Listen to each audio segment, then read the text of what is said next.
रूहानी राहें धारावाहिक प्रजापिता ब्रह्मा कुमारी ईश्वरी विश्वविद्यालय, जो कि विश्वविख्यात आध्यात्मिक संस्थान है, के साथ संलग्न उन महान विभूतियों की जीवन गाथा है जिनका संपूर्ण जीवन विश्व को बेहतर बनाने की सेवा में समर्पित है। यह धारावाहिक उन महान योगियों की सेवा में जीवन की झांकी है जो कि इस ईश्वरीय विश्वविद्यालय के आधार स्तंभ हैं तथा अपने मन वचन कर्म द्वारा जन जन को विश्व एकता एवं विश्व बंधुत्व का संदेश दे रहे हैं।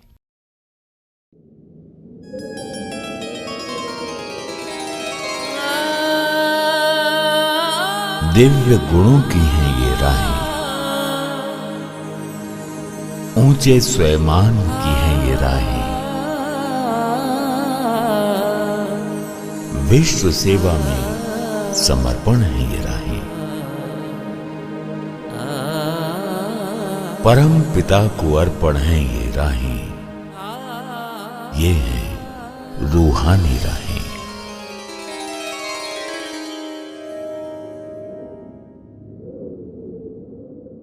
नमस्कार, स्वागत है आपका रूहानी राहें के इस एपिसोड में। दोस्तों, सबके जीवन में एक ऐसा क्षण ज़रूर आता है जब आगे जीवन के लिए दो रास्ते होते हैं और उन दो राहों में से एक राह ऐसी होती है जो जीवन को उच्चतम शिखर तक ले जाने के लिए होती है और उस राह में अपना और सर्व का कल्याण होता है। वो राह रूहानी होती है। उसी राह पर सच्ची समाधि होती है, होते हैं सच्चे समाधान। उसी राह पर पूरे होते हैं सबके गहरे अरमान। और आज हम आपको मिलाते हैं एक ऐसी ही विभूति से जिनका जीवन ऐसी ही रूहानी राहों पर है। बीके पाठक भाई, बेहद संतुष्ट जीवन, आध्यात्मिकता द्वारा जीवन में सुंदर परिवर्तन की अद्भुत मिसाल। आइए उनके अनुभवों से हम भी होते हैं आज मालामाल।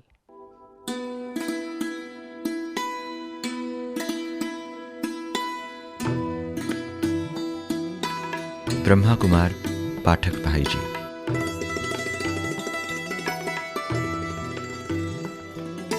आपका जन्म सन 1946 में उत्तर प्रदेश के गोंडा जिले में एक मध्यम परिवार में हुआ। आपने अपनी लौकिक पढ़ाई पूरी करने के बाद शासकीय कार्यालय में deputy director plant production office में सेवाएं दी। आपको बचपन से ही भगवान को पाने की लगन थी, जिसके लिए आपने बहुत भक्ति पूजा पाठ भी किया। जब आप ध्यान में बैठते थे तो आपको कई अलौकिक अनुभव होते थे। सन 1969 में आप लखनऊ में ब्रह्मा कुमारीज विद्यालय के संपर्क में आए और जब आपने यहाँ के ईश्वरीय ज्ञान को समझा तो आपके मन में भगवान के प्रति जो भी आशंकाएं थी वो सब समाप्त हो गईं और आपने महसूस किया कि जीवन को अगर सुख शांति पूर्वक अच्छी तरह से जीना है तो यही एक आध्यात्मिक मार्ग है जो हमें सही दिशा दे सकता है। लौकिक से हम लोग अपने पिता के ही साथ में रहते थे, क्योंकि हमारे पिताजी स्कूल में शिक्षक थे और उनके साथ में रहते रहते हम लोग भी पढ़ाई साथ में करते थे। हमारे पिताजी के एक्सपायर होने के बाद में हम लोग गांव में चले आए और तब से जूनियर हाई स्कूल हमने गांव में पास किया। गवर्नमेंट सर्विस करते पीरियड में भी हम लोग भक्ति भावना में बहुत अच्छे हम लोग चाहते थे भक्ति करना, भगवान का दर्शन हो, भगवान की प्राप्ति हो। लेकिन शुरू ही से हमको एक गुरु की तलाश रहती थी भक्ति में, कि हमको कोई ऐसा गुरु मिले जो हमको भक्ति मार्ग में अच्छी हमारी मार्ग प्रदर्शना कर सके। लेकिन जहाँ जहाँ भी हम लोग गए गुरु के पास तो हमको सब यानी आने के पहले ही ये लेके आओ, ये लेके आओ, ये लेके आओ, शंकर जी की बूटी लेके आओ, तो हमारी भावना धीरे धीरे ख़त्म होती गई और इस कारण से हम लोग भक्ति से भी धीरे धीरे बैराग आता गया।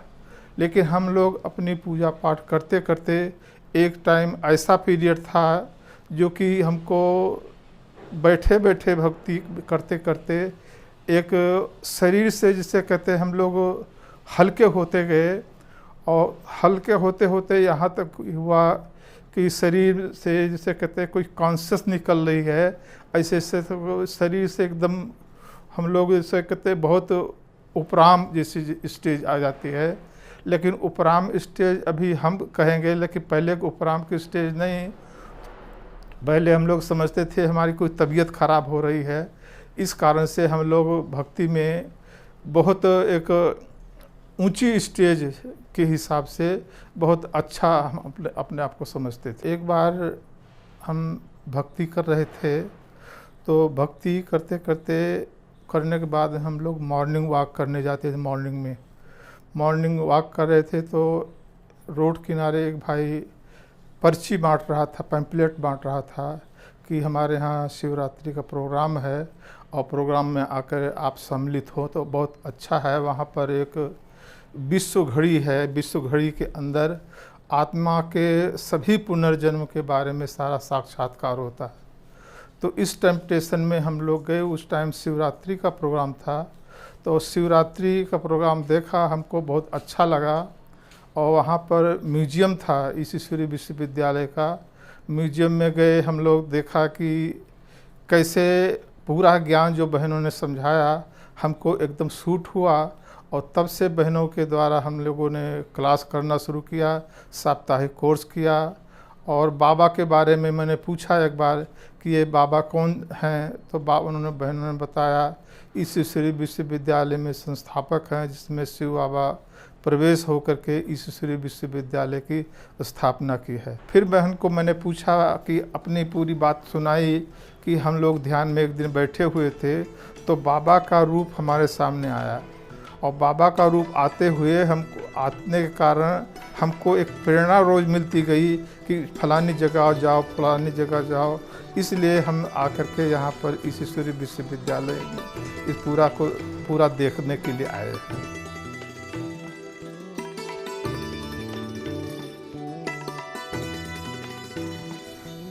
सन 1970 में आप पहली बार संस्था के मुख्यालय माउंट आबू में आए और यहाँ के अलौकिक दिव्य वातावरण तथा यहाँ के सफेद वस्त्रधारी भाई बहनों के निस्वार्थ सेवा भाव व सादगी से भरे श्रेष्ठ जीवन को देख आप इतने प्रभावित हुए कि आपने अपना संपूर्ण जीवन समर्पित करने का निर्णय लिया।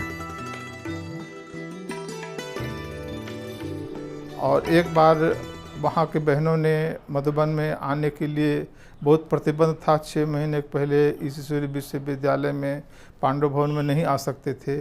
तो वहाँ की शिक्षिका ने कहा कि हमारी बड़ी दीदी दिल्ली में आ रही है और आपको मिलना है, तो चलो बड़ी दीदी से मिल करके आएंगे। तो वहाँ पर से हम लोग आकर के 3-4 दिन का कैजुअल लीव ले करके आए और वहीं से फिर हम लोग मधुबन में आ गए।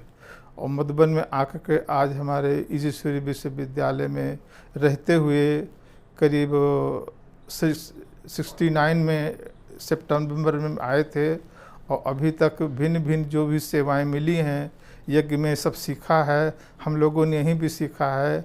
कोई हम बाहर से सीख करके या ट्रेनिंग करके या कोई एजुकेशन के द्वारा इस चीज़ को नहीं सीखा है। और आज इस डिपार्टमेंट में जो भी सफाई के आइटम बनते हैं, ये साबुन है, विम पाउडर है, वॉशिंग पाउडर है और लिक्विड सोप है, कॉस्मेटिकल आइटम है, तो ये एक गॉडली गिफ्ट की रीति से परमात्मा से हमने पाया।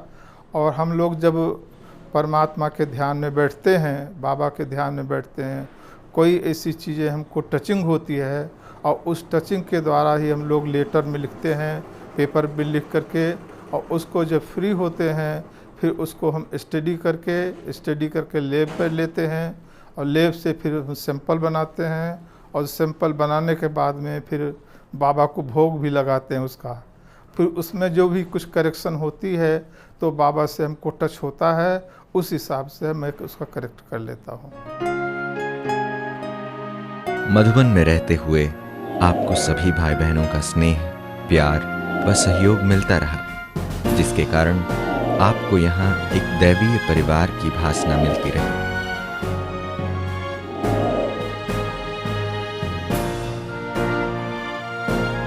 आपको हमेशा कुछ नया सीखने की जिज्ञासा रहती थी और उस समय यज्ञ की आवश्यकताओं को देखते हुए आपने साबुन बनाने की ट्रेनिंग प्राप्त की।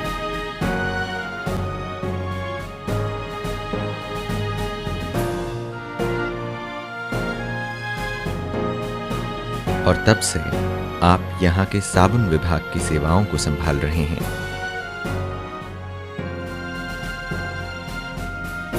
इस ईश्वरीय विश्वविद्यालय में बहनों का जीवन देखते देखते हमारे जीवन में इतना ऐसा परिवर्तन आता जाता है, जो कि हमारा सभी भाई बहनों से इतना प्यार है, इतना स्नेह है, और ख़ास दीदियों से, दादियों से हमारा इतना प्यार था, जो उन्होंने हमारे जीवन को ऊंचा बनाने में कदम कदम पर सहयोग दिया है।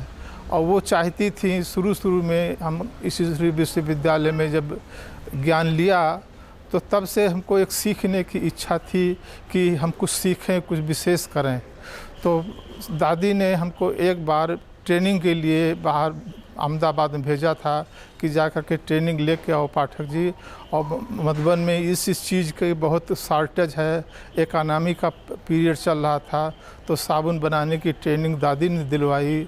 दीदी ने फिर हमको सिंधी लिखना सिखाया। पहले हम लोग मुरली सीखते थे, मुरली पढ़ते थे, मुरली के द्वारा फिर ये साइक्लो स्टाइल करा के मुरली सभी सेंटरों पर जाती थी। और इस ईश्वरीय विश्वविद्यालय की एक जो मुख्य कार्य प्रणाली है, उसे हमारा जीवन दिन पर दिन ऐसा बदलता गया, जो कि आज हमारा जीवन को देखता हूँ बहुत धन्य अनुभव करता हूँ।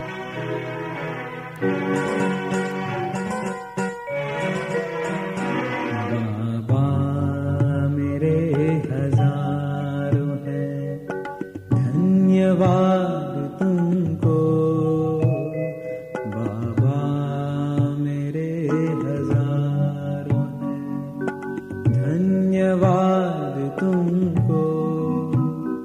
जीवन बनाने वाले दिल करता याद तुमको। बाबा मेरे हजारों हैं, धन्यवाद तुमको, धन्यवाद तुमको। ये हमारा साबुन डिपार्टमेंट है। यहाँ पर जितने हमारे पांडव भवन है, ज्ञान सरोवर है, यहाँ शांतिवन में जो भी साबुन लगता है, लगभग महीने में हमारा 8-9 टन साबुन की आवश्यकता पड़ती है। जिसमें साबुन हमारे चिप्स भी बनता है और साबुन ये केक भी बनता है। और इस केक को मैनुअली हम लोग मंथली साबुन यहाँ के सेवाधारी, कोई 10 दिन के लिए आता है, कोई 15 दिन के लिए आता है, कोई 1 महीने के लिए आता है, तो उनको हम लोग मंथली डिस्ट्रीब्यूट करते हैं। और हर जगह पांडव भवन में, ज्ञान सरोवर में अनेक भाई निमित्त हैं, तो यहाँ से सभी जगह पर साबुन जा कर के वहाँ पर डिस्ट्रीब्यूट होता है। एक बार का साबुन तैयार किया हुआ 4-5 महीने, 5-6 महीने बड़े आराम से चल जाता है। और हम लोग हर चीज़ का स्टॉक फुल रखते हैं।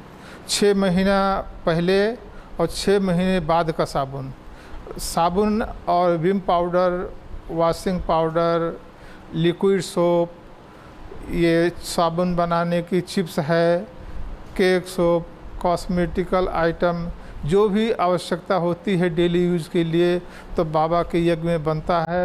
और जिसका बाबा ने हम भाई को एक निमित्त बनाया है इस ईश्वरीय विश्वविद्यालय में इस सेवा के लिए।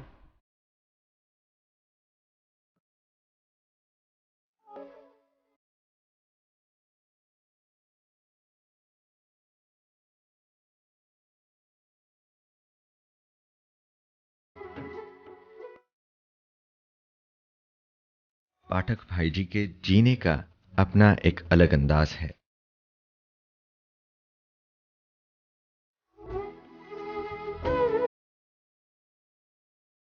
अंतर्मुखी सदा सुखी की उक्ति का आप जीवंत उदाहरण हैं।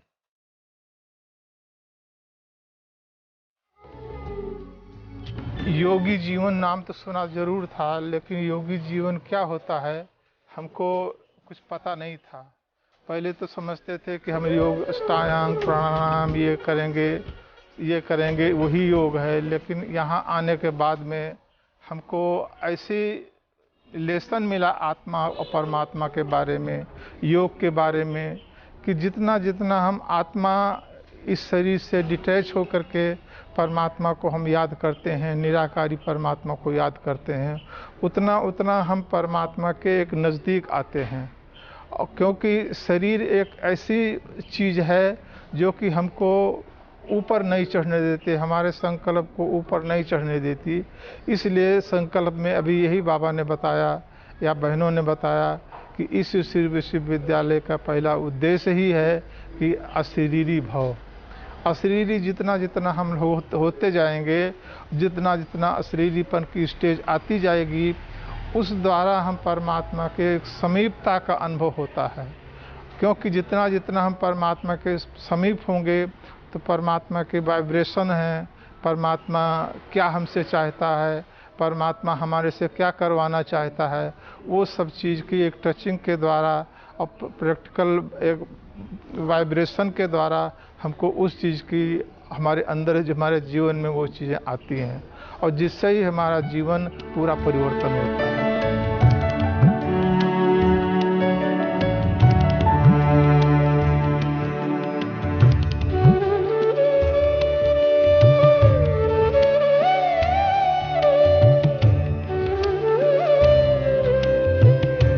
आप व्यर्थ वाचा से मुक्त रहते हैं। यही वजह है कि आप पूरे ईश्वरीय परिवार के अति प्रिय हैं।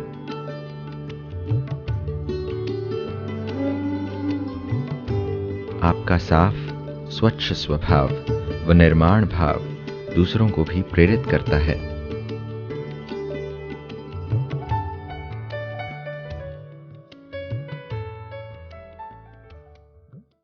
आज आपने मुलाकात की बीके पाठक भाई जी से।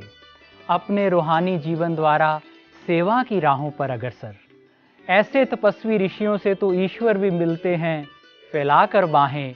अगले एपिसोड में किसी और खास शख्सियत को मिलाएगी आपसे रूहानी राहें। नमस्कार, ओम शांति।